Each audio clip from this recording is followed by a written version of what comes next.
Alors aujourd'hui, on va aborder la thématique de la communication ou comment devenir un bon communicant.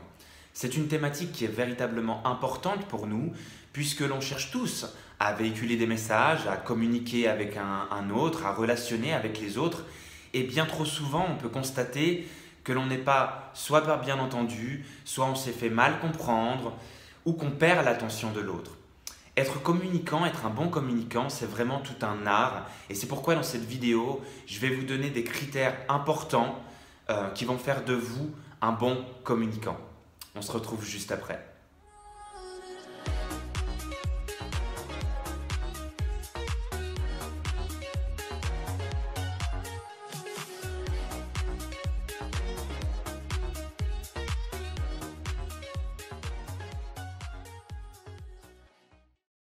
Alors pour commencer, le premier critère d'une bonne communication, c'est d'être à l'écoute.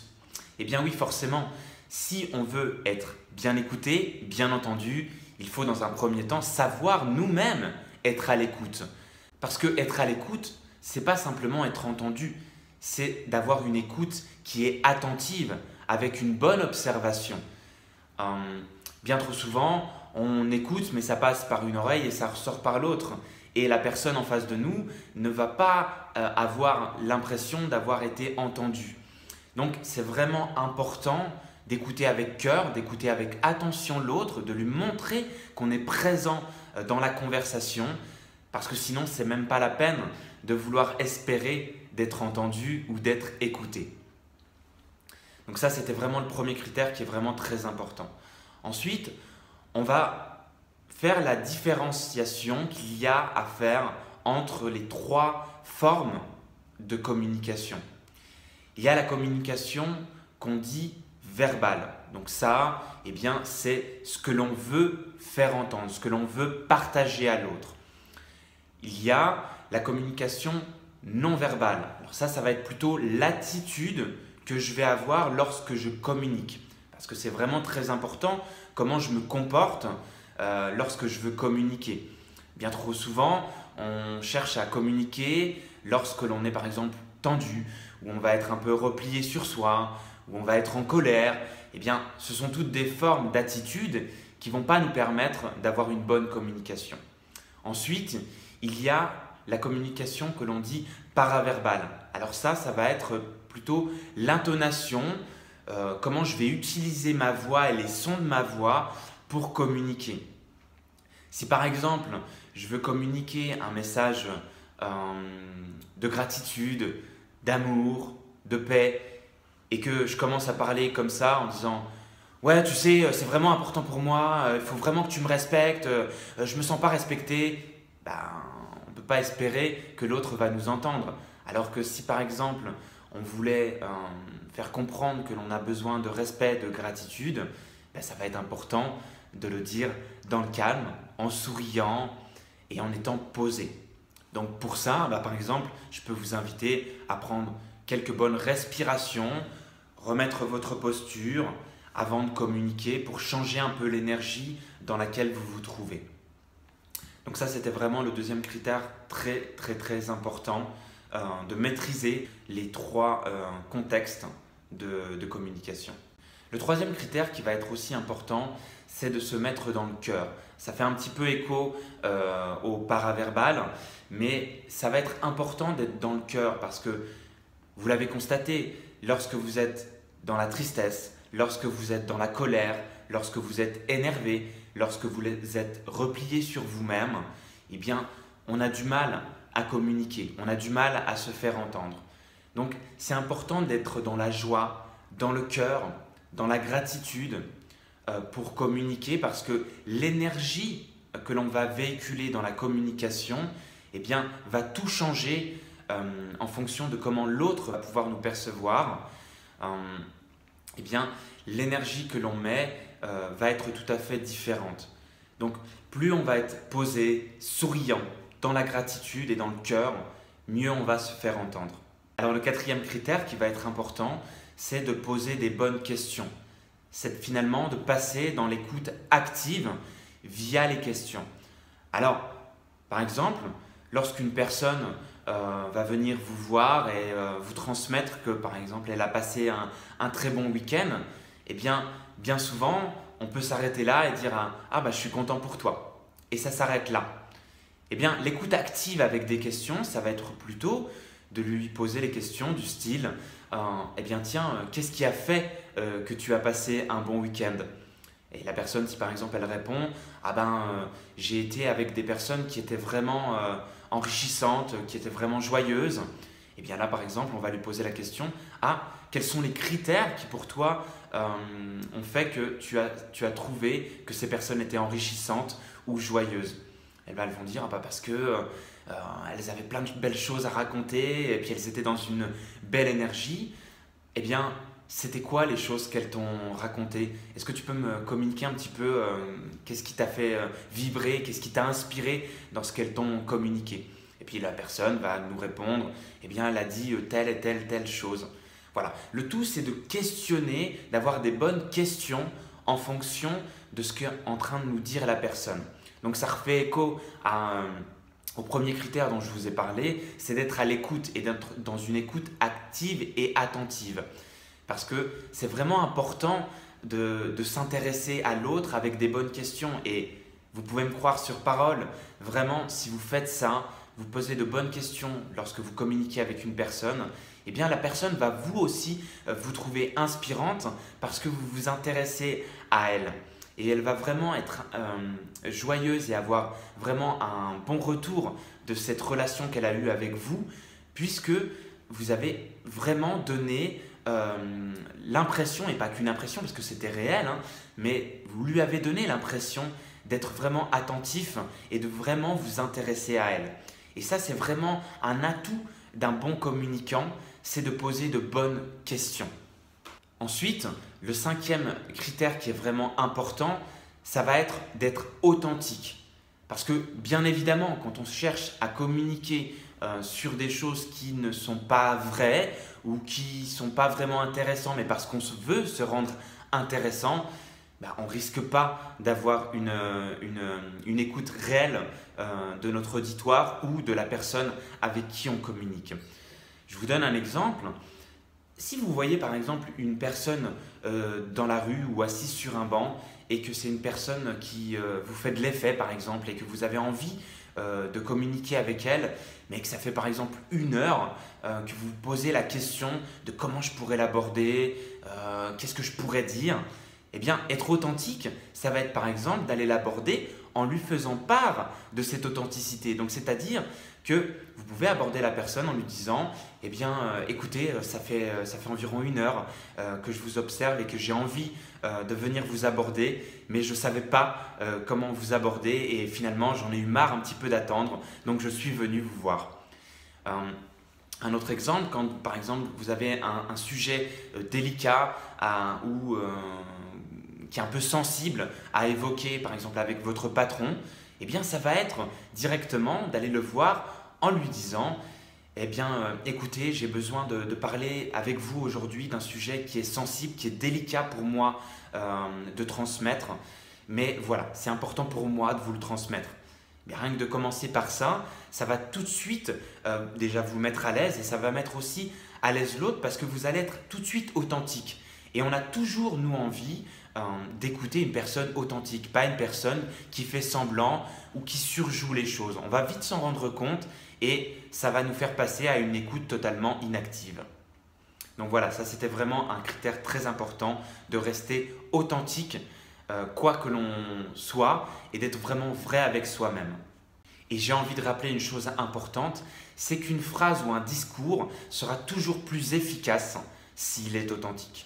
Alors le 6e critère important, c'est de rappeler finalement l'intention que l'on a dans la relation.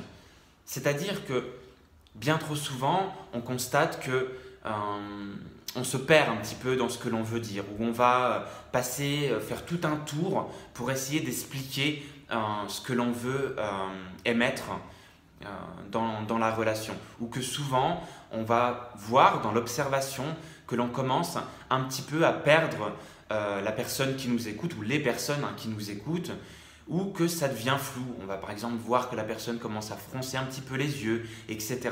C'est pour ça que je vous dis que d'être dans l'écoute et dans l'observation de l'autre, c'est un critère hyper important dans la bonne communication. Parce que si vous pouvez être bon observateur en même temps, eh bien vous allez pouvoir observer justement que la personne se perd un petit peu ou ne comprend pas.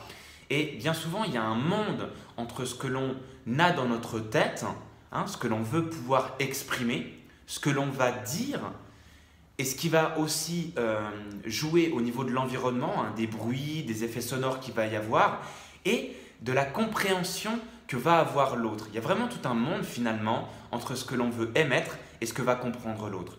Donc, se rappeler vraiment de l'intention avant de communiquer de ce que l'on veut émettre et de le rappeler même à l'autre au cours de la conversation, ça va être vraiment un critère hyper important d'une bonne communication pour ne pas perdre le fil, déjà soi-même, mais ne pas perdre non plus la personne lorsque l'on communique. Ensuite, le 7e critère qui va être très important, c'est de ne pas hésiter à reformuler.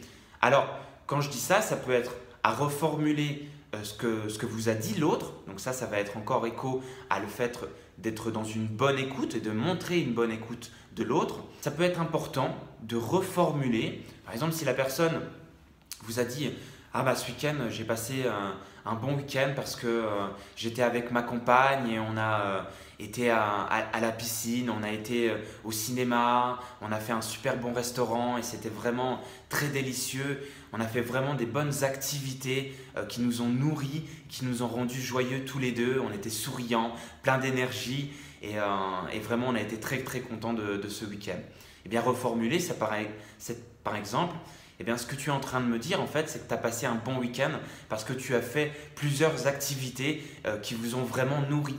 C'est bien ça? Et voilà, le fait de reformuler de ce sens-là va montrer encore une fois que l'on va avoir une bonne écoute et d'être sûr que l'on a bien entendu la personne. Alors ça peut être aussi de soi-même reformuler ce que l'on a dit parce que, comme je l'ai dit tout à l'heure, le fait des fois d'avoir une idée en tête, eh bien, on ne va pas réussir à bien la véhiculer. Parce que comme je l'ai dit, il y a tout un monde entre ce que l'on pense et ce que l'on va dire et ce que l'autre va pouvoir entendre. Et ça, quand on est dans l'observation, on va pouvoir s'en rendre compte. Alors, au début, c'est une forme d'entraînement, bien entendu. Mais à force de s'entraîner, eh bien, on va pouvoir s'entraîner aussi à reformuler ce que l'on veut dire. Il ne faut pas hésiter dans une conversation, même si on n'a pas pu se rendre compte que l'autre n'a pas très bien saisi ce que l'on a voulu dire, de reformuler une ou deux fois ce que l'on veut vraiment émettre. C'est pour ça que je refais écho aux critères d'avant, d'avoir une bonne, de se rappeler vraiment l'attention de ce que l'on veut dire. Ça va nous permettre de reformuler autrement ce que l'on veut émettre. Comme ça, on se garantit vraiment que l'autre personne ou les autres personnes qui nous écoutent vont pouvoir réellement comprendre ce que l'on voulait émettre. Donc ça, c'est vraiment un critère très très très important. Ensuite, le 8e critère très important, c'est de bien connaître et de bien être au clair sur l'objectif que l'on a dans notre communication. Par exemple, moi dans cette vidéo, l'objectif premier que j'ai, eh bien, c'est de transmettre des critères qui vont vous permettre d'améliorer votre communication. Et donc mon objectif premier, c'est de vous permettre d'améliorer votre communication. Par exemple, mon objectif premier là, ce n'est pas de faire des vues ou de glorifier mon ego ou de faire parler de moi ou de parler de moi. Et si je n'ai pas, par exemple, au clair mon objectif, eh bien, je ne vais pas réussir à donner la bonne attention et de véhiculer le bon message qui va permettre à la personne eh bien, d'avoir le résultat que moi, je voulais transmettre. Donc c'est vraiment important, bien souvent, on oublie de se rappeler avant de communiquer. On croit que tout est dans notre tête, mais il ne faut pas oublier que dans notre tête, il se passe plein de choses et on vit plein de choses au quotidien. Donc ça peut être souvent très brouillon et ça, c'est un des critères très importants qui fait que finalement, et bien souvent, on va avoir une certaine communication et on va avoir eu soit l'impression de ne pas avoir été entendu, ou soit d'avoir perdu la personne, ou soit de ne pas avoir été bien compris. Eh bien, ça souvent, c'est parce qu'on n'a pas fait l'effort en premier de se rappeler notre objectif. Et encore une fois, ça fait écho à la clarification des objectifs, comme quoi c'est vraiment important d'avoir des objectifs clairs Et parce que si ce n'est pas clair dans notre tête, on ne va pas réussir à faire passer un bon message et il ne faudra pas espérer que ça devienne clair pour l'autre si ça ne l'était déjà pas pour nous. Donc voilà, ça c'était vraiment un critère vraiment important. Ensuite, le dernier critère que je voudrais transmettre, c'est de vraiment pouvoir s'adapter au monde de l'autre. Quand je dis s'adapter au monde de l'autre, encore une fois, ça fait écho à l'observation. Parce qu'on est tous différents, on a tous une écoute qui va être différente, on a tous un univers qui est différent, on a tous des tempéraments qui sont différents et on ne va pas pouvoir communiquer de la même façon avec tout le monde. Donc c'est pour ça que c'est toujours important d'observer la personne avec qui on veut communiquer ou les personnes avec qui on est en train de communiquer pour pouvoir adapter notre communication. Alors je refais écho aux différentes façons de communiquer. Par exemple le paraverbal ou le non-verbal, c'est-à-dire l'attitude par exemple que je vais avoir lors de ma communication et aussi l'intonation de ma voix. Ça ne va pas être la même chose par exemple si j'essaye de communiquer avec une personne qui ne se sent pas bien sur l'instant, qui est triste ou qui nous fait part de ses problématiques, ou communiquer avec une personne qui va être joyeuse, ou communiquer avec une personne qui va avoir tendance à être plus réservée, à être plus introvertie. Eh bien, quand je dis s'adapter au monde de l'autre, c'est vraiment ça. C'est d'avoir l'observation et de pouvoir adapter notre discours, notre forme de communication en fonction de l'autre. Et ça va vraiment tout changer dans notre manière de communiquer et dans notre manière de nous faire comprendre et d'être entendus. Voilà, je viens de transmettre les critères qui étaient pour moi les plus importants à maîtriser dans son quotidien. Donc bien sûr, c'est tout un entraînement, ça ne va pas venir comme ça en claquant des doigts. Mais voilà, pour moi, c'était vraiment les critères les plus importants qui font de nous un meilleur communicant. Voilà, écoute, j'espère sincèrement que cette vidéo t'a plu, que tu as appris des choses. Et si c'est le cas, n'hésite pas à me le partager en commentaire. N'oublie pas non plus de liker cette vidéo et de la partager peut-être pour permettre à d'autres personnes de pouvoir avoir accès à cette vidéo qui pourra leur permettre d'améliorer leur communication.